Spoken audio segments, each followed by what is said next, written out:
নমস্কার বন্ধুরা, আর জি কুকিং চ্যানেলে আপনাদের সবাইকে স্বাগত।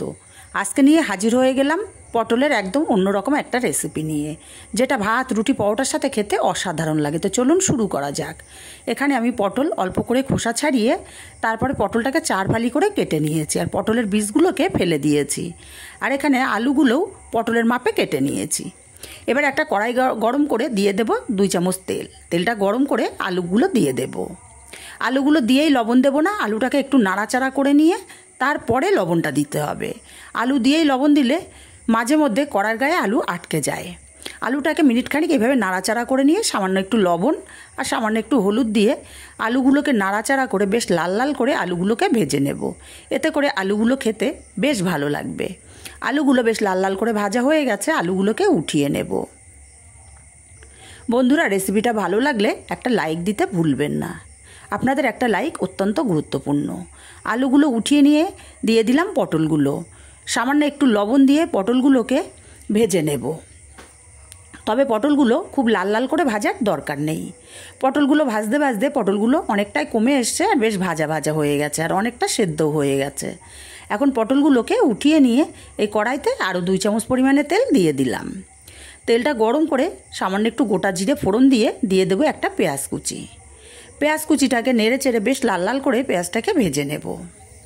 পেঁয়াজটা ভাজা হয়ে গেছে, এখানে দিয়ে দেবো 1 চামচ পরিমাণে গ্রেট করা রসুন। আপনারা চাইলে রসুন বাটাও দিতে পারেন।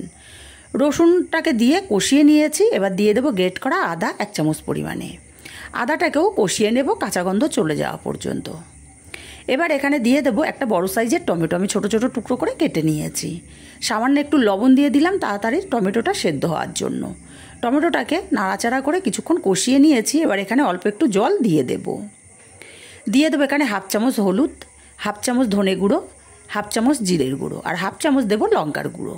ঝালটা অবশ্যই যে যার স্বাদ অনুযায়ী দেবেন। 1/2 চামচ চিনি দিয়ে দিলাম। মশলাটাকে সময় নিয়ে কষিয়ে নিতে হবে। মশলাটা কষাতে কষাতে মশলা থেকে সুন্দর মতো তেল ছেড়ে দিয়েছে। এখন এখানে দিয়ে দিলাম বেশ কিছুটা চিংড়ি মাছ। চিংড়ি মাছটাকে মশলার সাথে মিনিট 2 কষিয়ে নেব। চিংড়ি মাছটা আমি এক্সট্রা ভাজিনি, চিংড়ি মাছটা কষাতে কষাতেই ভাজা হয়ে যাবে।